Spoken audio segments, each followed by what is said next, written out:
All right, guys, we got a new section to the America Happens website called the Whistleblowers Forum, where you could go on there and anonymously or using your name post anything that you want and contact other whistleblowers to talk about what's really going on out there.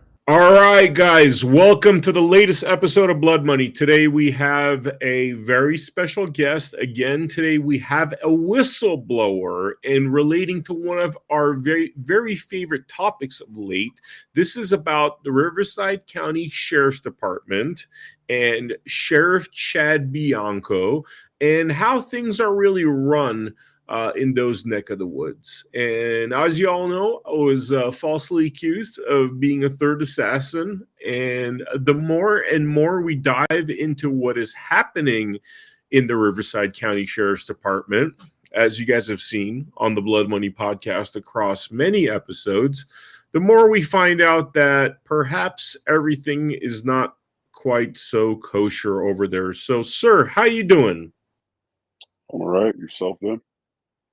Good, good. Thank you. Thank you. So, just let's go right into it right now. You are tell us who you are as much as you're allowed to tell us, and then take us right into some of the things that you want to inform us about. Yeah, so I have been a employee with the sheriff's department, more specifically a deputy sheriff with Riverside County Sheriff's Department for a little over 20 years.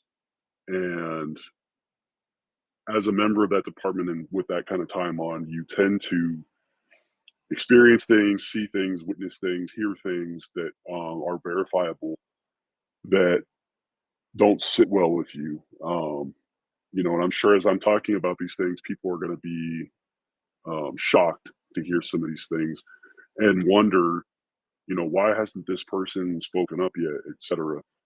Well, the problem is when you work in a department that has such deep-seated corruption and control over their employees, if you were to ever bump up against that system, you would likely find yourself unemployed or even worse, maybe charged with a crime that you're not guilty of. There's a whole system of things that they have access to that they use to intimidate these people in the department that, for all intents and purposes, just want to see the department doing good things for the public, seeing that we're financed by the public through taxes. So that's where I'm going to be talking about today, and I'm sure there's a lot of people that are going to be interested in this. What's interesting is that you talk about the retaliation being as bad as criminal charges, which is something that I've heard. I've actually read articles about. I can't remember the gentleman's name off the top of my head, but he was certainly claiming, and there seemed to be a lot of people supporting his claims, that they had falsely accused him of criminal things. And he was a former deputy in Riverside as well. So, something that we keep hearing about, but, keep going. Tell us, what happened. All right, so I'm going to take us back probably about 12 years back now. And now some people are going to say, well, what does this have to do with Chad Bianco? Well, he's been a member of this department for a long time, and he is aware of the type of corruption that has been going on, and he's refused to do anything about it. In fact, it's only gotten worse under his tenure. So going back about 12 years, there is a sheriff's investigator that is still employed with the sheriff's department. He's been around for about 25 years. This man's name is Adonis Glasper. Now, Adonis is unique in the sense that this man is married. He has about 5 or 6 children. You wouldn't know that if you worked with the guy. He tends to be very nefarious on duty. He has multiple affairs on duty. And mind you, now with recent passing of laws in the last couple of years, even if you have consensual sexual encounters on duty, that is a charge for sex or what they call rape under color of authority, even if it's with your significant other. Now, this person's case, Adonis Glasper, it's not ever with his significant other. He has been known as pretty much being a predator with a badge for his entirety of his career. Now, he's had multiple written memorandums against him to counsel him in the way that he interacts with the dispatchers in our department, with the female deputies, extremely inappropriate comments. We have a system that we use for our dispatching system. It's a CAD system, computer aided dispatch. And on that system, you can send messages. Now, these messages are kept pretty much for the entirety of the age of the system for auditing reasons in case they need to go back and check things. For example, maybe they have an investigator who's a potential sexual predator and is extremely inappropriate with other women. Now, despite this and having it been documented multiple times, the department has never done anything with this man. I don't know if it has to do with his racial background. He is half black, and I don't know what his other heritage is. Maybe he's half white, but the department tends to steer away from disciplining people that are of any color other than white for the most part. And that's pretty well documented with the department. I mean, we have a lot of issues where people that probably shouldn't have been disciplined, they're disciplined in lieu of the other person that maybe was on scene at a crime just because that person has a dark complexion or a different last name that's more ethnic.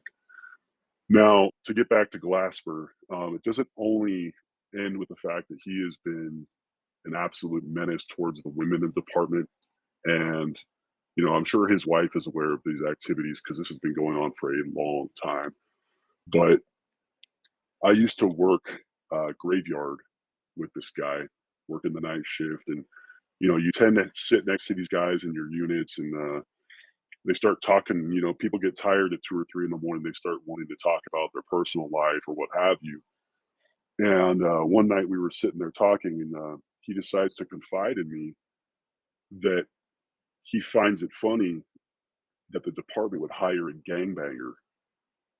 And I thought he was alluding to somebody else. And I'm like, well, what do you mean by that? And so this guy grew up in the Midwest area of the country. I don't know which state exactly, but he tells me to my face that he used to be a member of the Latin Kings gang. Now, one of the automatic disqualifiers for being in law enforcement is if you've ever had any gang ties. Usually, a gang association is enough to have you disqualified. But the fact that this guy is admitting that he was a gang banger, potentially a member of the Latin Kings, that's a huge red flag. So naturally, I kind of scoffed it off and laughed, and I said, "Well, I don't think that's real. I mean, how did you pass a background check if you was some member of a gang?" And he just kind of laughed about it with his usual snide attitude and said, "Man, this department doesn't even know everything that you fucking did when you were a kid." So that's a huge red flag. So being that I thought maybe he was just kind of joshing around, trying to sound cool for the evening or something, I asked him to go further into that, and he was like, "No, man." He goes, I'm being 100% honest with you." He goes, um, I got caught up in a drug house one time with his gang, and his specific role with this gang when he was a youngster was if they had received word from the people that were lookouts on the street, he was to gather all of the firearms in his house and then run out the back into the alleyway. So naturally, trap houses like that, they get hit by the police all the time. This actually happened, and he was caught by law enforcement when he was going out the back door. He said that he was giving him an opportunity or a chance to try to somewhat correct his life. And he was told that he needed to join a Marine Corps or potentially go to jail for some very serious crimes. Now, ultimately, it sounds like he chose the route of the Marine Corps because he's a veteran now and he received some abnormal amount of money claiming that he has all types of ailments, but yet he's still employed as a deputy sheriff investigator, which requires you to be in somewhat good physical condition. Additionally, going back to this time frame, when I used to work graveyard with him, there was an evening where one of my beat partners called me very concerned and said, "Hey, man, my patrol car was having issues. I had to go turn it in." Now, something to know about Riverside County Sheriff, at least for the stations that, majority of the stations, unless you're on a specialized team or that, you don't get any kind of assigned patrol car. The way it works is you show up, there's a list of cars, there's keys hanging in a room, you grab what you can, and then you go out for the day. But you have to write down in this log which unit you're using.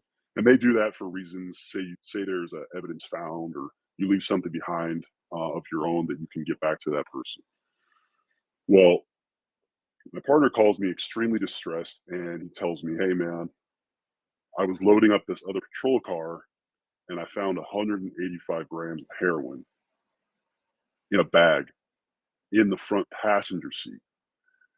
Now, that might not seem too significant to somebody that maybe doesn't understand law enforcement. They go, "Well, maybe it belongs to some suspect."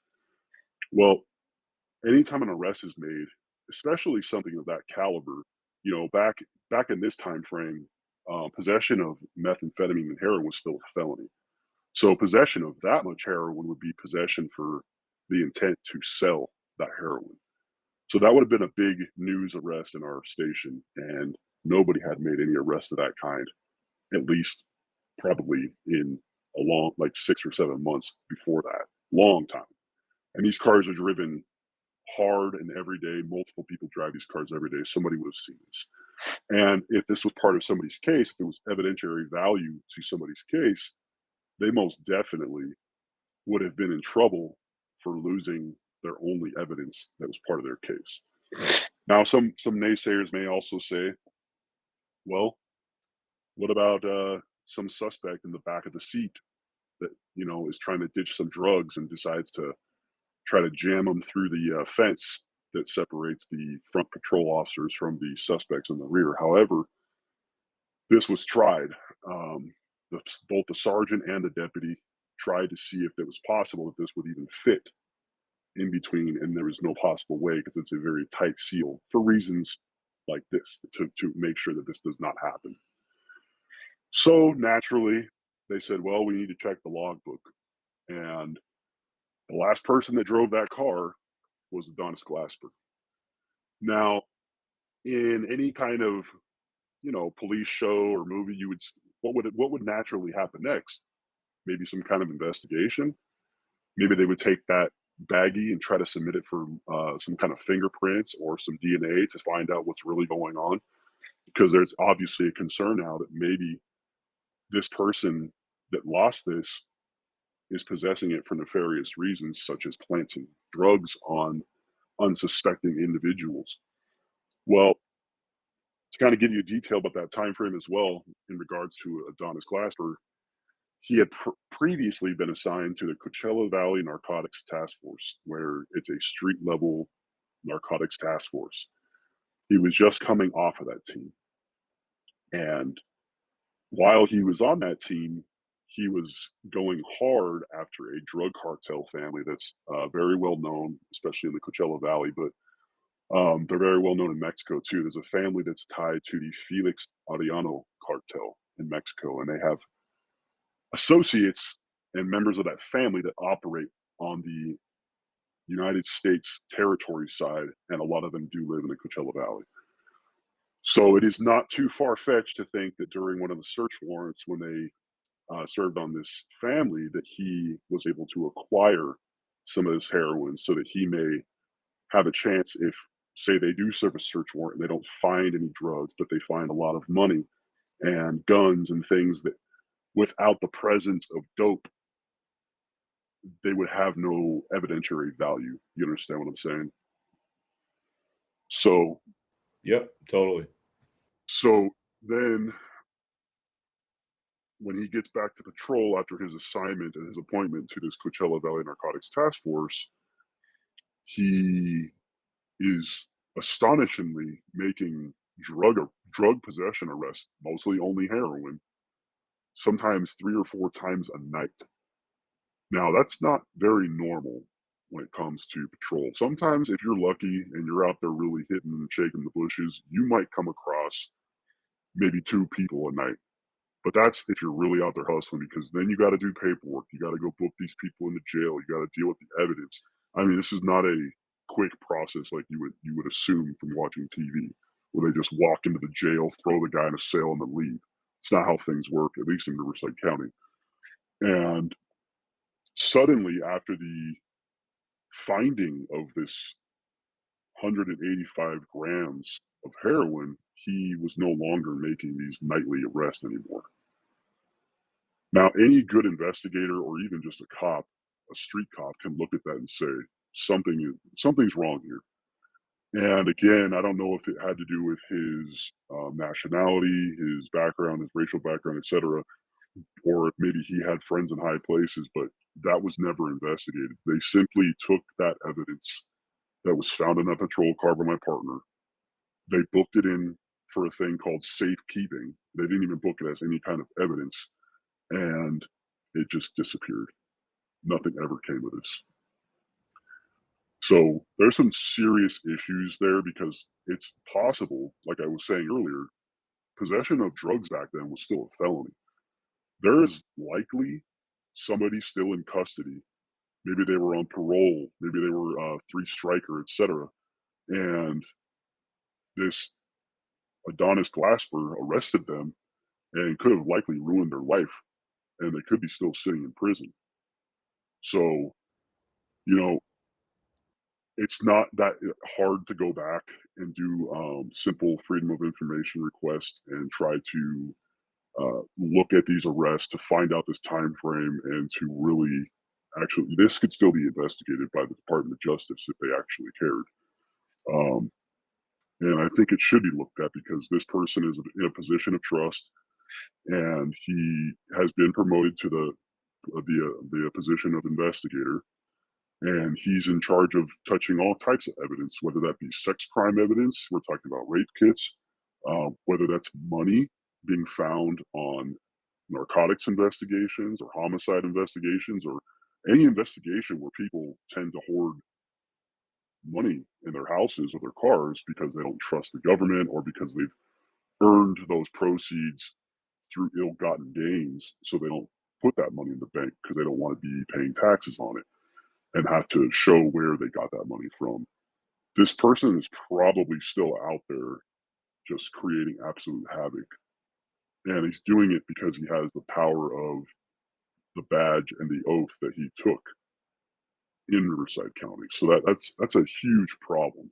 And I really do hope that somebody that listens to this, maybe somebody that works for DOJ that is concerned with these allegations, takes the time to actually look into this, because this person does not deserve to be walking free if they're out there planting drugs on people. And, this isn't the only type of stuff he would do. That's the most egregious, of course. But, there was multiple times where I would pull up to his traffic stops at 2 or 3 in the morning. And just a natural conversation you have with your beat partners when you're doing this kind of stuff on a daily basis, and you're doing, 20, 30 traffic stops a night, is when you go up to back them up, you'll ask them, "Oh, hey man, what do you got? Like, is it DUI? Is it drugs, guns, gangs? What do you have going on here?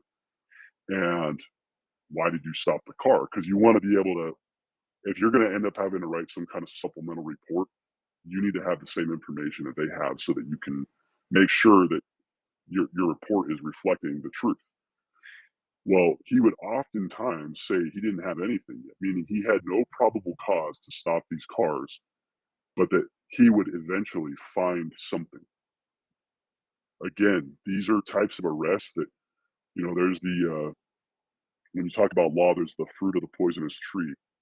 And there are likely hundreds of arrests that have resulted from Adonis Glasper that are a fruit of a poisonous tree, meaning these people, anything found at the offset of these traffic stops, would be thrown out because they were found illegally. because he's just out there pulling people over, hoping for the best and hoping that he can find probable cause after the fact, which is completely against the law.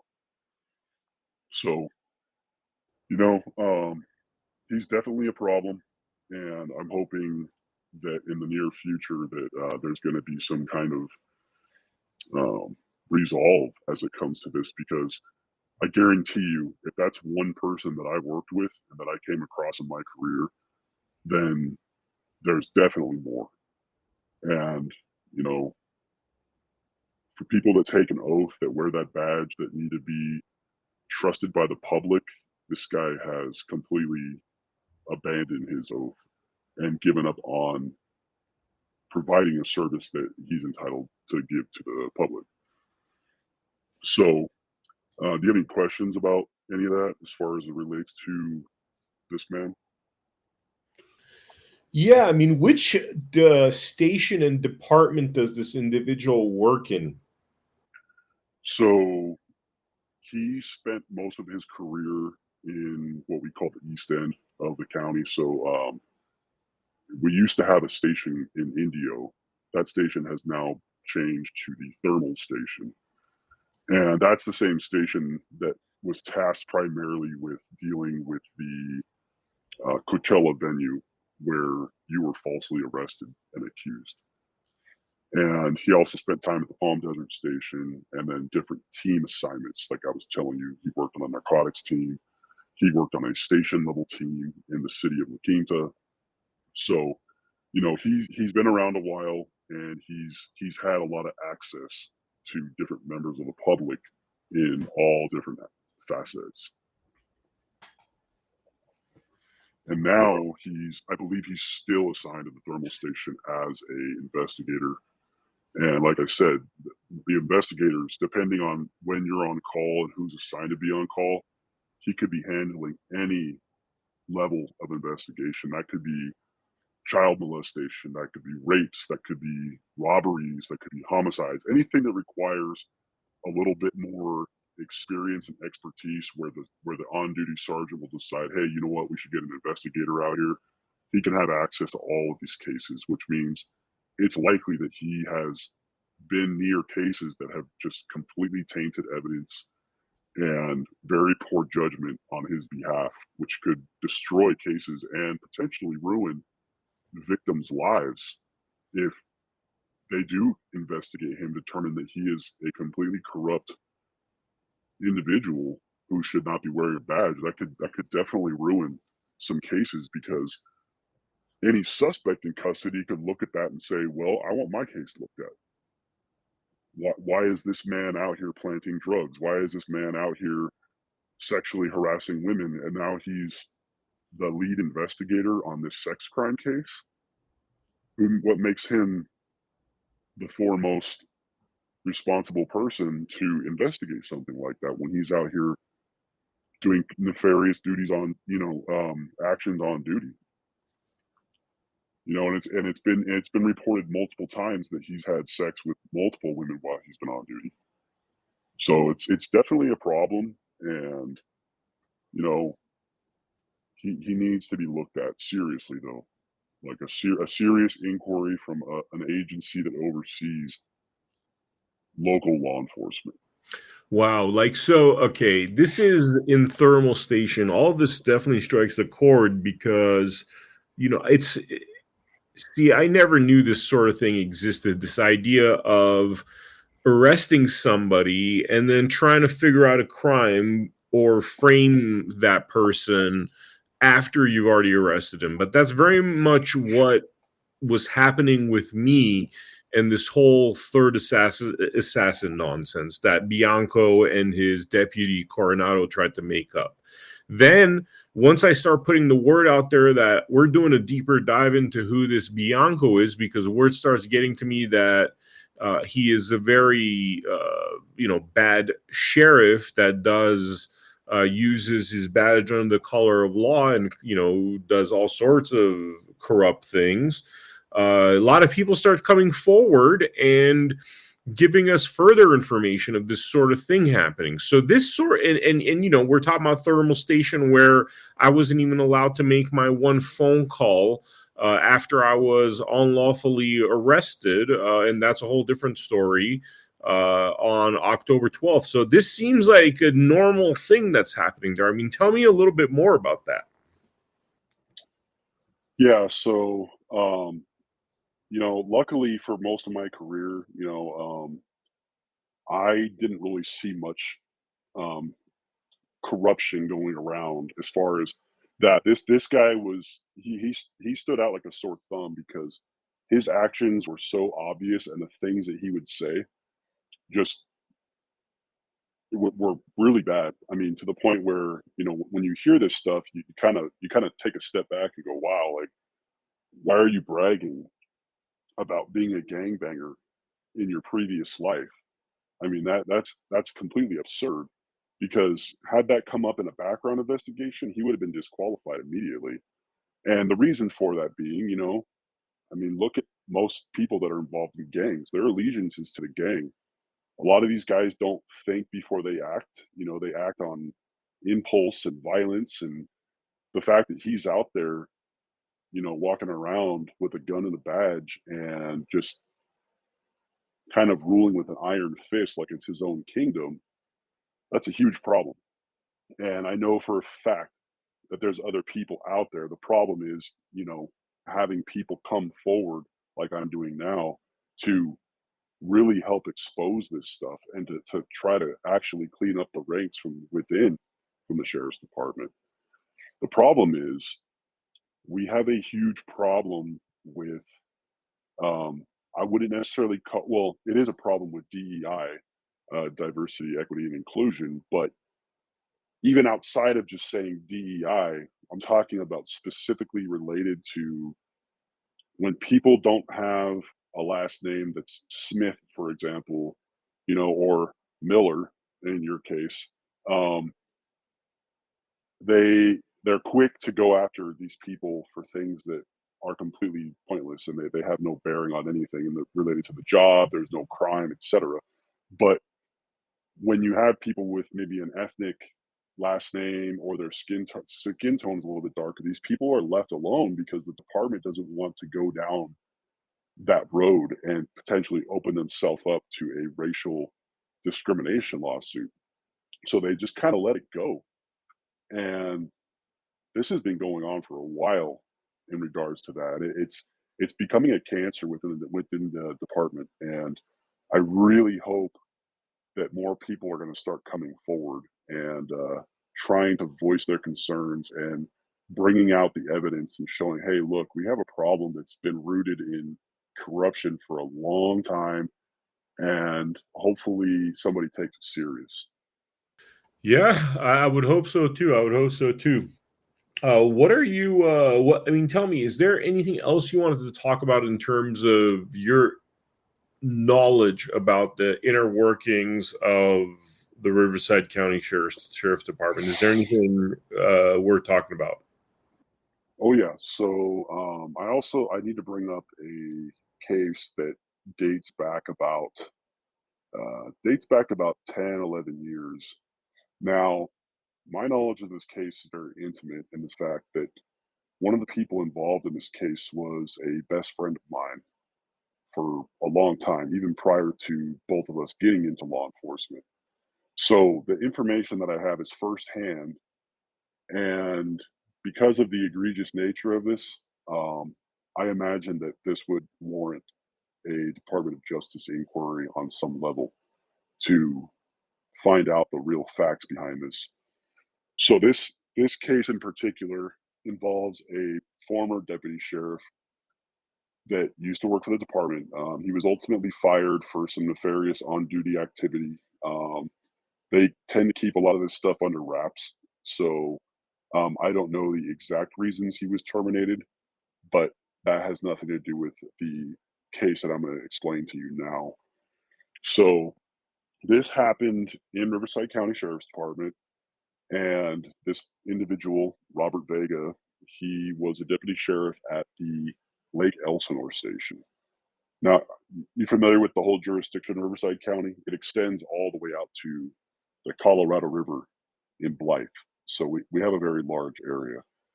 Now, this subject, he was on a specialty assignment. And what that means is basically, he made a name for himself on patrol and proceeded to get appointed to a station level team. While on this team, he comes across an investigation where they suspect a suspect that lives in this trailer to be selling meth from this trailer. So him and his partners, they do a whole workup on this guy, meaning they run his record, they start doing surveillance. And I don't know if they did any undercover controlled drug buys from him or not, or maybe they used any kind of informants, which is pretty common for the sheriff's department in drug investigations. And ultimately, they end up getting a search warrant signed. Now, when it comes to serving search warrants with Riverside County Sheriff's Department, there is a whole plethora of forms and pre-planning that goes into this stuff, which would be what we call an operational packet. Now, in this operational packet, you're going to have the name of the team, the date that you're going to serve the search warrant, the date that the search warrant was approved by a judge. And there's also this thing called a search warrant SWAT checkoff. Now, SWAT, Special Weapons and Tactics, our SWAT team goes by a different phrase, but for the general knowledge, I'm just speaking about SWAT teams in general. Now, one of the boxes that needs to be checked or not checked if it doesn't exist on this SWAT checklist is, are firearms suspected to be on the premises, and has the suspect threatened to use them against law enforcement? Now, my buddy of mine used to be, um, he told me in confidence, he was actually bragging about it, which I found to be pretty disturbing, that him and his partners had gained information about the suspect having firearms. So they knew there was firearms for a fact, and that he had threatened that if his house was ever hit by the police or searched by the police, etc., that he would go out shooting because he had a criminal record, he wasn't going to go to prison, etc. And you've probably heard this before, people yelling, "I ain't ever going back," that kind of thing. So imagine that's this kind of person, and he's a drug dealer, and most street level drug dealers are also using. So when they're using, they're not in a great frame of mind, and they're going to act erratic, especially during a search warrant service. Search warrant service is loud, and you got multiple cars. Sometimes you have a canine there. Sometimes, if you're lucky, you can request a air support unit. Well, on this particular day, they end up serving the search warrant. They do the typical, what we call knock and notice, and that's pursuant to a specific penal code 1531, which requires law enforcement agents to knock, announce who they are, and that they have a search warrant. And if people don't come to the door, you're authorized to then smash the door down, kick the door down, whatever tools you have available. Well, in this particular situation, they knew all this stuff and they decided not to check that box. And the reason they did not check that box is, despite having the information that this guy had firearms and he was willing to use them against law enforcement, was they wanted to serve it because they were hoping that he might try to pull something like that. And they wanted the case to be completely sealed off, so just them doing it, and they weren't going to try to tie in SWAT. So they lied on this form. Well, lo and behold, they make entry into the residence after not getting any answer at the door. Sure enough, the guy grabs a gun and he takes two shotgun slugs, one through the leg and then one through the chest, and he's dead. So we now have a dead civilian who, for all intents and purposes, may still be alive if the SWAT team had served this search warrant. Because what the SWAT team would do when something meets the requirement of a SWAT level search warrant service, they do what they call surround and call out. That's the most go-to service of search warrants now. Is it's safer. They use drones. They fly them in the house. They didn't have the drones back then, but they have robots. They have all these tools that they can use so that everybody's safe, including the suspect. Yeah, is he selling drugs? Of course. But does that mean he needs to be executed inside of his home because these deputies refuse to follow protocol so that they hope that maybe he'll pull a gun and create some kind of situation where they have to shoot him? No, that's not okay by any stretch of the imagination. Now, when my friend at the time told me this, I was blown away. And I told him, I was like, Robert, this isn't okay, man. Like you guys lied on the form. You know, what happens when this gets found out? What happens when this guy's family puts up a fight and wants to find out all the details behind this? I mean, people don't keep secrets forever. And, you know, I wasn't there. I didn't even work at that station. So that was one of those things where I was like, man, I don't know what to do with this information. And it's just been sitting with me. And it disgusts me that this guy, along with his other team members, would lie on this form. And then ultimately, as a result of their lie, would get somebody killed. And not just get killed, but they're the ones that killed him. I mean, that's despicable. By any stretch of the imagination, there's no way you can tell me that's justifiable homicide by a peace officer. So that situation there, I feel needs another look by the Department of Justice on some level. Because if it's true, because I guarantee you at this point, nobody that knows the truth about that situation would have any allegiance to any of those guys still. And maybe they've moved on in their life, they're no longer in law enforcement, et cetera. But this information is all easy to find. You know, you do a FOIA request for a specific incident where a member of the community was killed by law enforcement, you're going to get all the names of these people, and they'll be easy to find because I'm sure probably half or more of them are probably still in law enforcement. But this is some deep-seated issues. The fact that this person, Robert Vega, and the other team members assigned to this team felt that they could even do this and get away with it, that speaks to the level of corruption that is going on in the department where people feel like there's no accountability.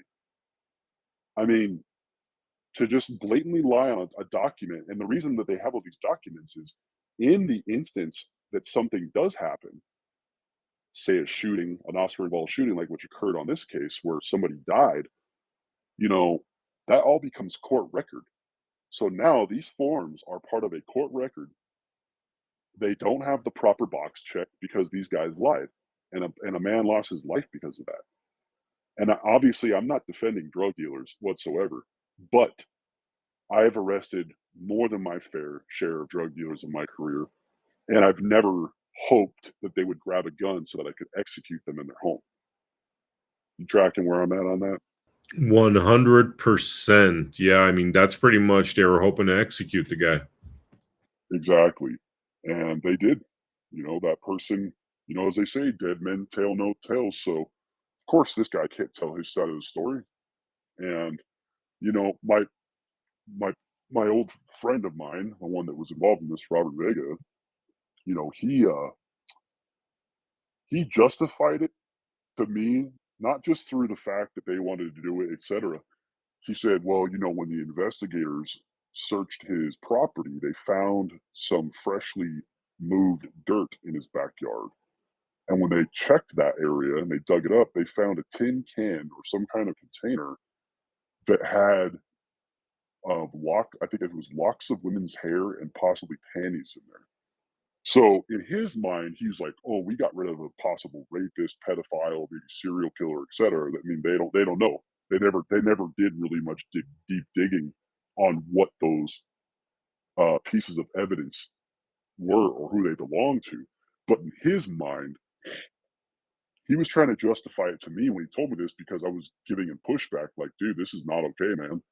And he was like, "Well, you know, they found this in his backyard. Like, we probably did society a favor." Maybe. But what if these people were really victims? What if maybe actually interviewing this guy and having him in custody and getting blood samples from this guy, etc., would have opened up some cases and would have given some victims some closure or some families of victims. What if this guy was killing people? What if he was out there raping women. That he was so blinded by trying to justify his reasons for what he did that he can't even see the fact that if this guy was alive, that first of all, he wouldn't have been murdered for no reason. But second of all, they could have potentially identified some victims and actually helped some people, which is what law enforcement is supposed to do. We're supposed to provide a service to people that have been victimized. So it really doesn't sit well with me, and I'm just glad that you have the ability to have a venue where you can get some of this out in a proper way that maybe will actually incite people's minds to want to do the right thing from here on forward. Because I think law enforcement has been a festering tumor for a long time, especially when we're talking about Riverside County Sheriff's Department. And nobody is willing to do the right thing and stand up and actually voice the concerns and the illegal activities that are going on. So yeah, I mean, it's it's a lot, I know, but I think it needs to get out there. Really crazy revelations and stuff. Is there anything? I mean, is there anything else you wanted to talk about that you want to Yeah, explore? so now that we're done talking about some historical information that speaks to the corruption and the just the filth that is spreading far and wide within the department. Um, we can talk about the poor decision making and the poor choices that have come directly from Sheriff Chad Bianco and the people that he has chosen to promote. Now, I would like to start with the subject. This man is Sergeant William Feebig. Now, Sergeant William Feebig is a mess. He's a nice enough guy, but he's not all that intelligent. He is an alcoholic, a very bad alcoholic, actually. And he has risen to the rank of sergeant within the Riverside County Sheriff's Department, which he was promoted to under the tenure of Chad Bianco. Now, this is going to speak to the decision making of Chad Bianco because certain things should not be allowed to go unnoticed or to continue when you're given a position of power, let alone as a law enforcement officer, but also when you're a supervisor. Now, Sergeant William Feebig, he's a sergeant with the Sheriff's Department, and prior to that, he was a member of the Secret Service. You know them, the ones who failed Trump on July 13th. So he was a member of the United States Secret Service, and ultimately he fell in love with a woman that he met while on a detail that this woman worked for our department, Riverside County Sheriff's Department. Her name is Kobe Webb. And ultimately, he decided to hang up his hat as a United States Secret Service agent and lateral his law enforcement experience over to Riverside County Sheriff's Department, probably about, let's say, 18, 20 years ago. Now, he was promoted by Chad Bianco himself, and it just goes to show the kind of people that he's willing to promote. So this guy, after he got promoted, he was a sergeant for several years, and he got arrested for driving under the influence of alcohol. Now, one of the things they do in our agency is when you get into a DUI, there's things they can do. They could demote you if you have rank. They could fire you because you committed a crime, especially if you're found guilty of that crime. Because again, everybody's innocent until proven guilty, correct? So um, instead, he was not demoted, he was not fired, etc. When he was found guilty of his DUI, he was reassigned to the courthouse in the Indio area, which is out there by the Coachella Valley, where your erroneous arrest took place. Now, while he was there, he became a problem. He was constantly sexually harassing the females there. This guy's a little over 50. He has no children. He has a child that he doesn't see, but as far as what he says, he doesn't have any children. Um, he just kind of lives his life however the hell he wants, and he'll send inappropriate text messages to the females that work for him, which is against policy because technically the way our policy spells things out, you're not supposed to be fraternizing with your subordinates, and you sure as hell should not be trying to have sex with them or elicit uh, nude pictures of them. But some people don't seem to care about the rules. So while assigned to this courthouse, um, I ended up getting assigned to this courthouse at some point, and we became friends. And what I mean by friends is this guy had the same kind of outlook on the department as I have, which is that there's problems within it and that the leadership is terrible, but he doesn't want to leave because he just wants to keep collecting that paycheck every 2 weeks. Well, during this time, he would drunk text me all the time at night and after work.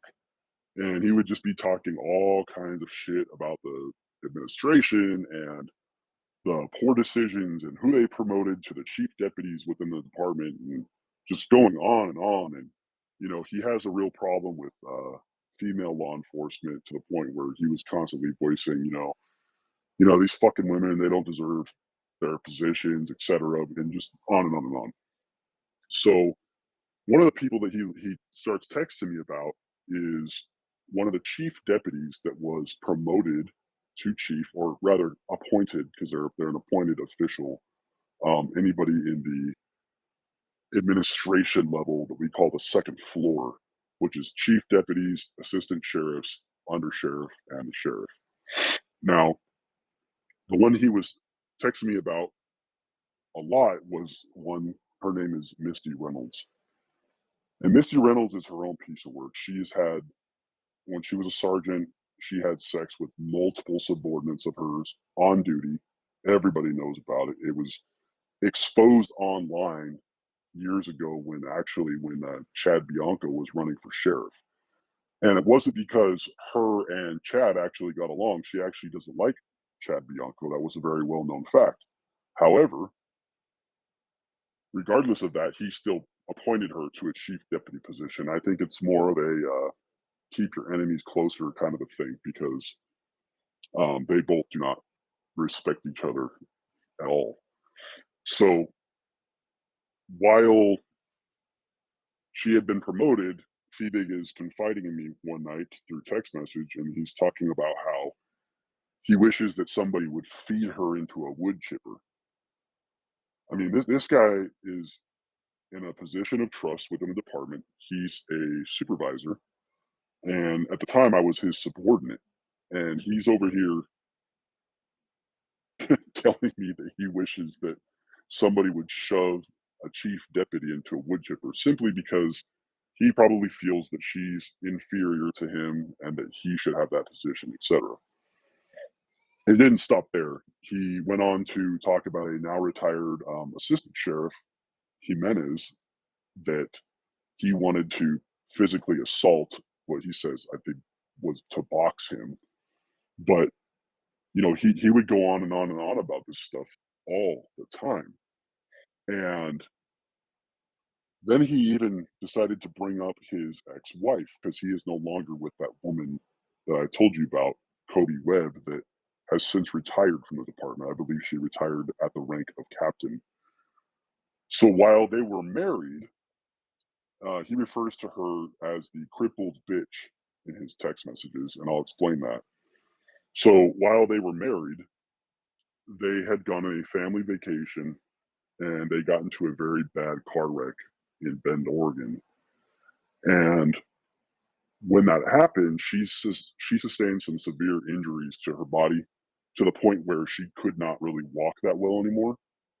Now, normally, in most normal circumstances, someone that is injured to that level that can't even walk without the assistance of a walker or a cane, they would receive a medical retirement just because they're no longer able to do their duties. Even all the way up to the rank of the sheriff. On your badge, it states that you're a deputy sheriff and you carry a firearm. You're expected to do quarterly qualifications, and you need to be in a physical state where you can actually assist people if their lives are in peril, or if your partner's lives are in peril, or maybe you see something while you're driving to work, etc. Well, instead of her receiving any kind of medical retirement, the department decided to promote her several times. Now, you have to wonder, how does somebody who has to walk with a cane and a walker, how are they able to properly fire their firearm and pass a quarterly qualification that the department is mandated to do through the state? Well, a buddy of mine that used to be a range master told me that on the days that she had to qualify, they had strict orders from the sheriff's administration to shut down the entire shooting range, and she would get to sit in a chair and shoot her firearm from the seated position.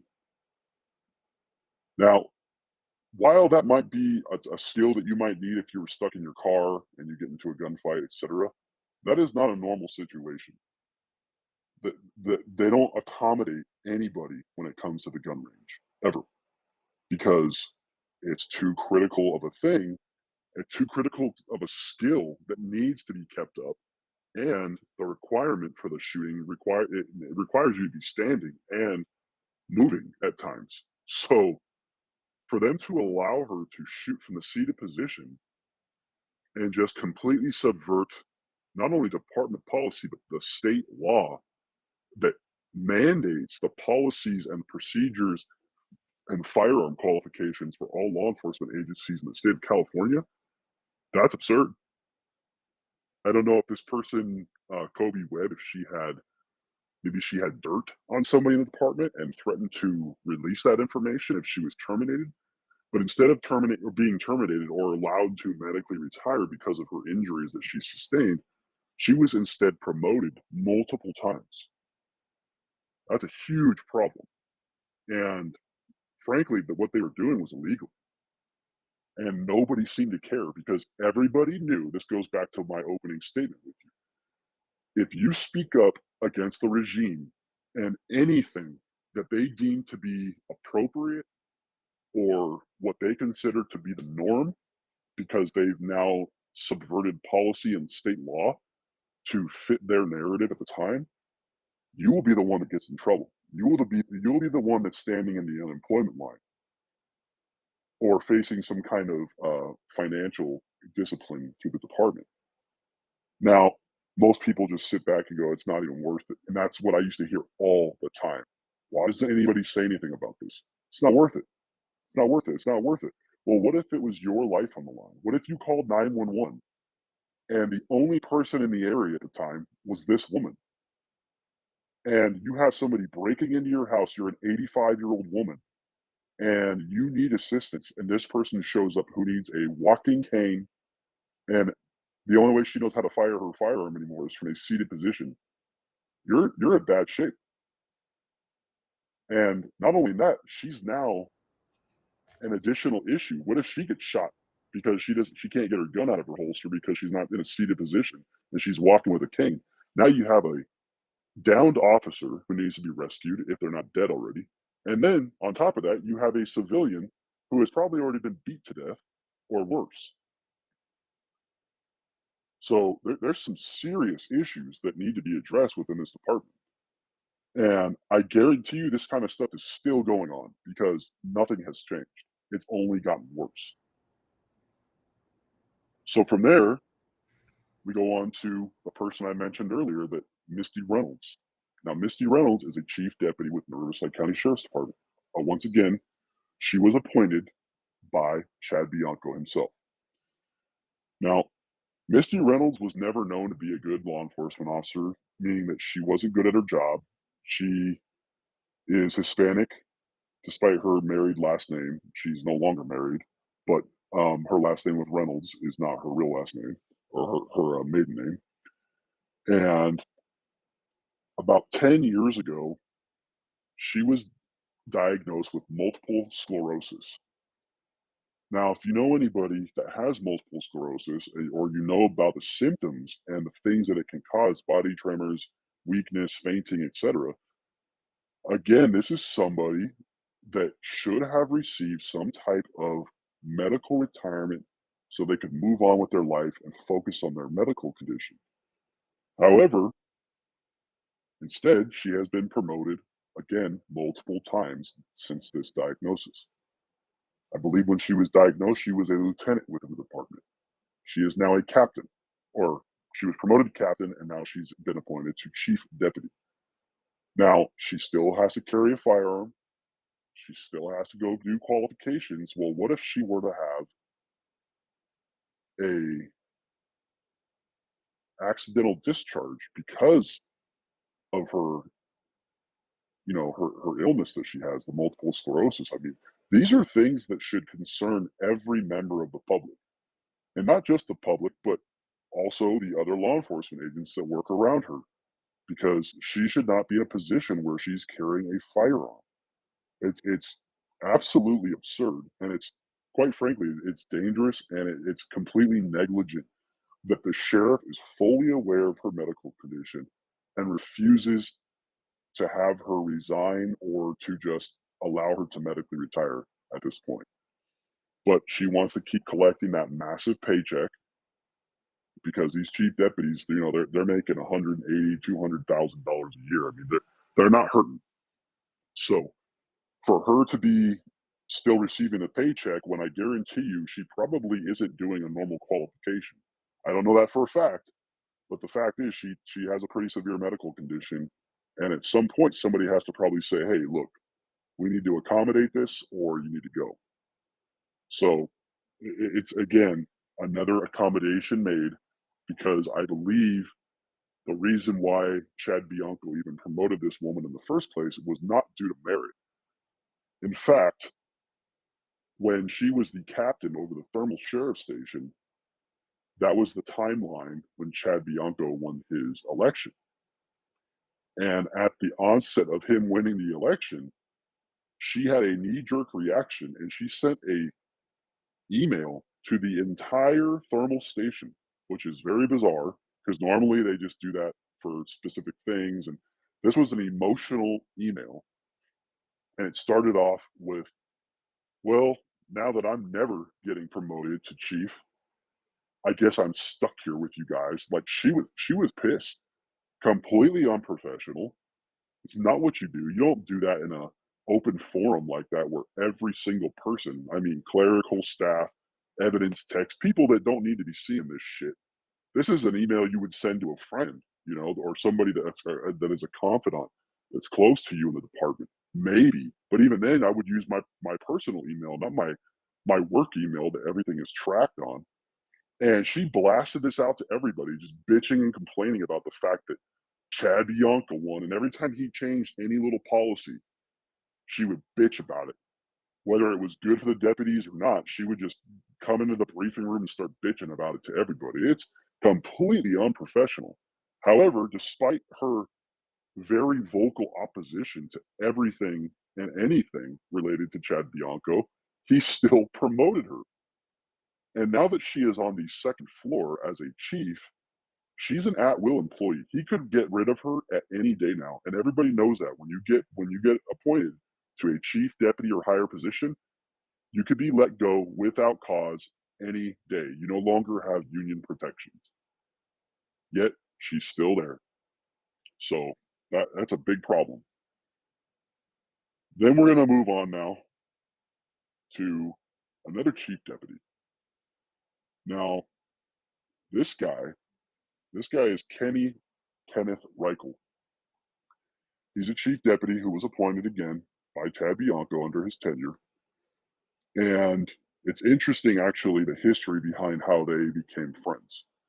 So, years ago, this now chief deputy was a sergeant that was in charge of a task force that was tasked with doing a gang injunction in the city of Coachella. So, I won't get too much into how that stuff works, but a gang injunction essentially is they basically make it impossible for gang members to wear their gang colors, fly any kind of gang stuff. in the city. If they're caught together, they can be arrested. It's actually a complete waste of money. And there's studies and plenty of documentation that shows that it's a waste of money. They spent $2 million on this project actually, and all for nothing because the gangs are more rampant than ever. So it did nothing. So back to him. Back when he was running this team, he's been friends with high ups for a long time. His family goes way back in the Coachella Valley. They used to run a paramedic service out there before what is known now as American Medical Response (AMR) took over and pretty much took all of the paramedic services for the country under their wing. So because of that, his family came from some kind of like old money and connections politically, etc.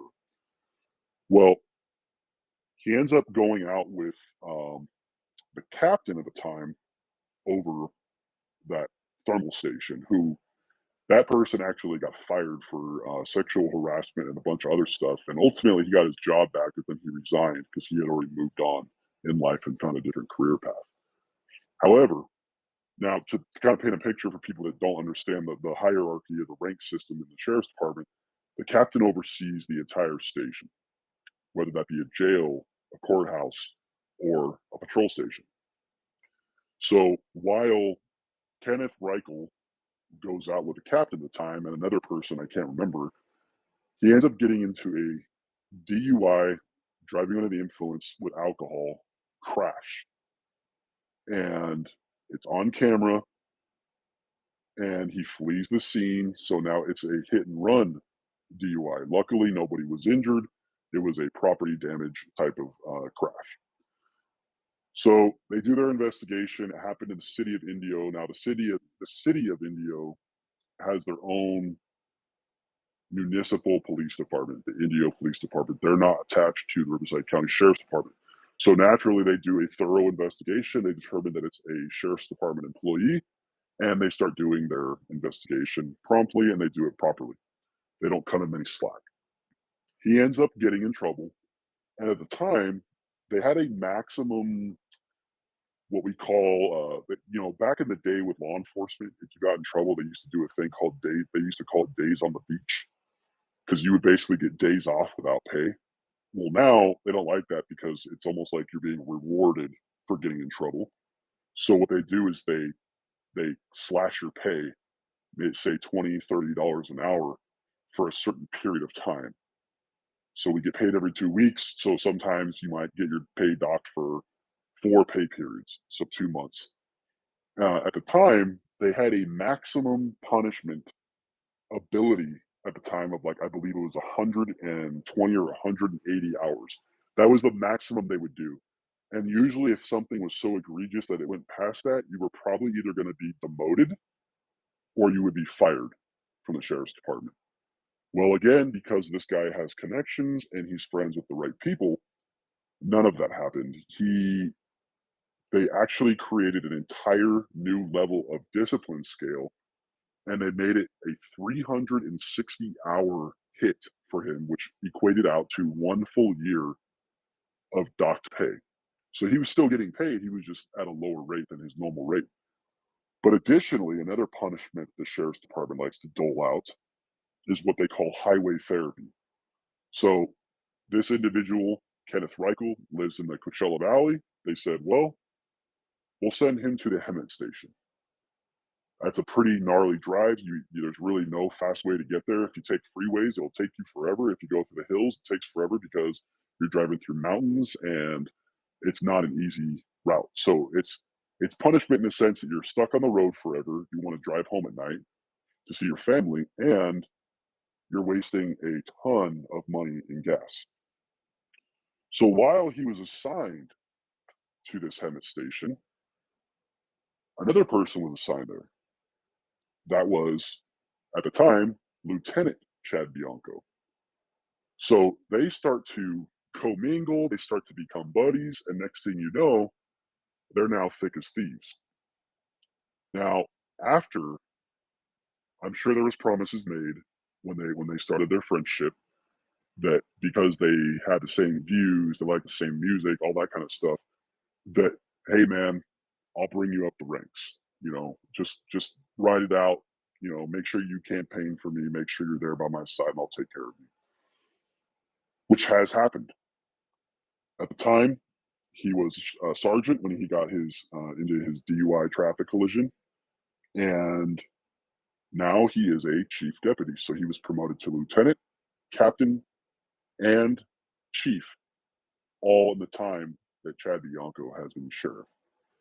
Now, Chad Bianco likes to, for all intents and purposes, he likes to act as though he is this white knight for law enforcement, and that he believes that all corruption should be pushed out and that bad cops, blah, blah, blah, this and that. Well, that doesn't seem to be the truth, because here we have Misty Reynolds, who used to have sex with her subordinates in her office. This is a very well known fact by anybody that has worked in the department, especially in the East End, in the Coachella Valley area. She has now been promoted to chief and sits alongside him on the second floor administration. Then you have Kenny Reichel. Kenny Reichel, again, while he may have been a good cop, he makes poor choices outside of his employment, getting into a DUI crash and leaving the scene, making it a hit and run crash, which is a misdemeanor unless somebody's injured, and also driving, under the influence, another misdemeanor. This man has now been promoted again and appointed to chief deputy alongside those ranks. Now, I can imagine that if the organization known as MAD, Mothers Against Drunk Driving, were to know about this, I don't think they would look kindly upon this, because the whole idea of MAD is that we work in conjunction, law enforcement. When deputies do, or deputies or sergeants, or whoever, whatever assignment you're in, let's say like a traffic cop, right, that rides a motorcycle, or sometimes we have traffic cops that don't ride motorcycles, that are in cars.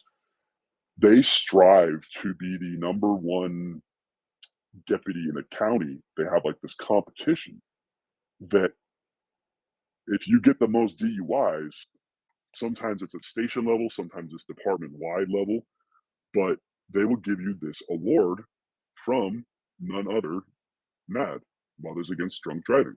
And it's their way of showing support for law enforcement, saying, hey, you guys are doing a great job. You did all these DUIs last year. You probably saved countless lives, et cetera, et cetera. Well, they give these awards to deputies and department members in Riverside County Sheriff's Department, yet they have a chief deputy who has been involved in a driving drunk crash and was never held accountable for it, minus having to drive an extended period of time, and had his pay docked for a while. But he was not demoted, he was not fired, because most people, if you were a teacher and you got into a DUI crash, you lose your teaching license and your life is ruined. If you're a registered nurse and you get into the same kind of situation, your life is ruined. You do not get to go back to being a nurse, working your cushy job, making great money and having benefits and retirement, etc.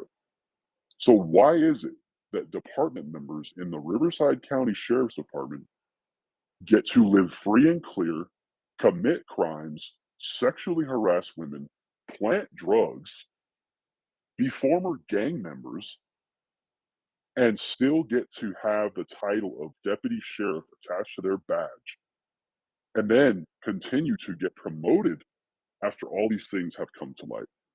You want to talk about corruption, then? That is corruption defined.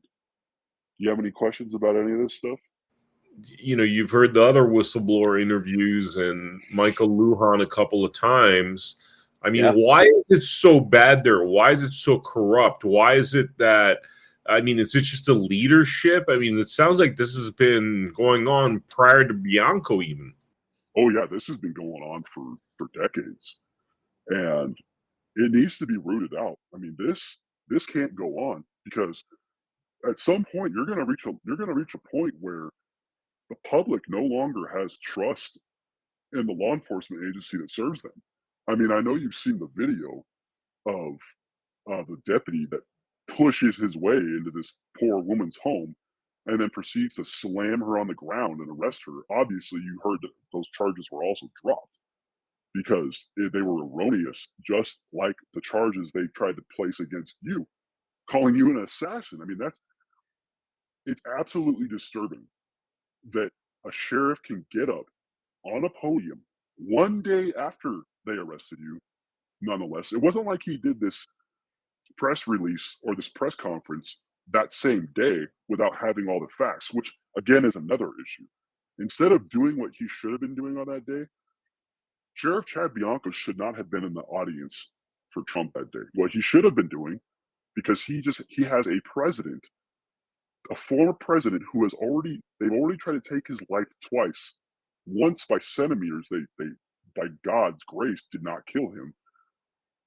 He should have been in the command post for that event, and he should have been getting firsthand information.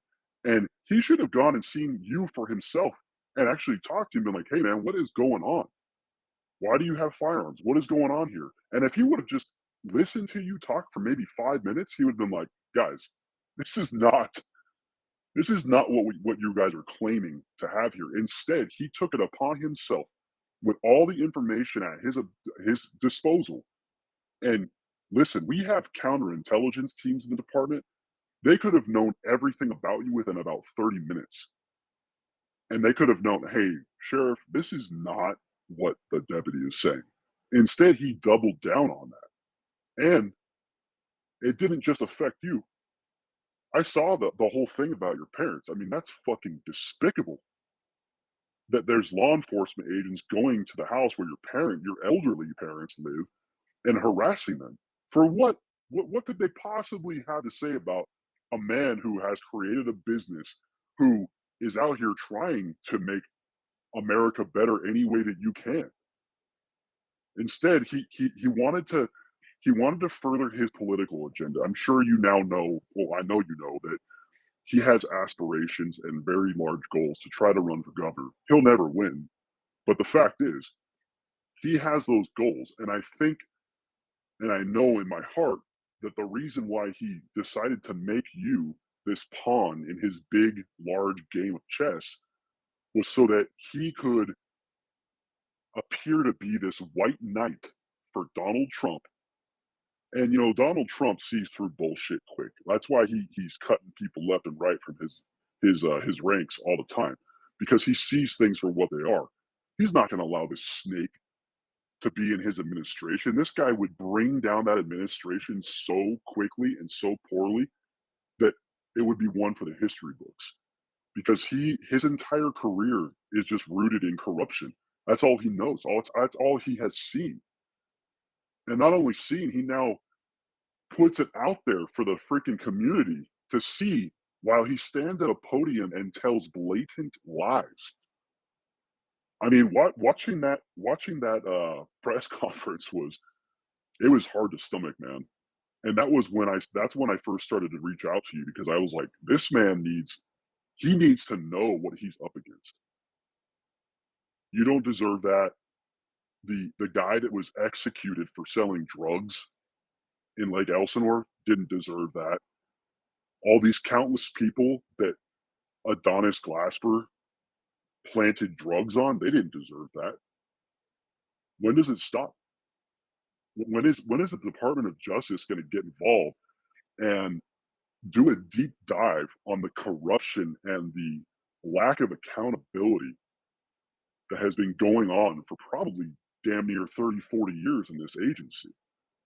And it's reached a point now where you, I think you get to the head of the snake when you have a elected official who has access to all of the possible intelligence agencies and um, different resources that law enforcement has, especially as the head sheriff, and he's willing to sit in front of all these networks and just lie his ass off. I mean, that's when you've reached a point of no return. I don't even know if Riverside County Sheriff Department is worth saving at this point. How do you fix this? You have to start from the top, and you have to weed everybody out, and you have to say, we have a new mandate. That mandate is that we do our job with integrity, we do it with honesty, and We serve the people. We stop self-serving ourselves, because that's what he did on that day where he damned you and your family to hell and blasting your name all over the fucking media because he wanted to further his agenda. It's all about him. And I'm sure you've already heard our motto, service above self. That changed when he took office. We never used to have a motto like that. He wanted that to be the motto. Well, he sure as hell isn't living up to his own motto that he's blasted on the side of every single patrol car. Every window of every station is service above self. Yet this man has done nothing but serve himself since he took office. Are you aware that he negotiated a $70,000 annual raise for himself through the Board of Supervisors? Do you know that? Yes, yeah, actually, I thought it was more than that, but yes. Yeah, it was a little over that, but I'm just giving a ballpark figure. But the fact is, what kind of elected official makes it their first mission when they get elected to say, you know what, I deserve more than $265,000 a year? His salary is now almost on par with the president of the United States. I can't even wrap my head around that. A man who runs an entire country, and the risk that comes with that versus a guy who sits on the second floor of some administrative building in downtown Riverside, making almost the exact same amount of money. You want to talk about corruption? That is corruption. It's absolutely insane, man. It's absolutely insane.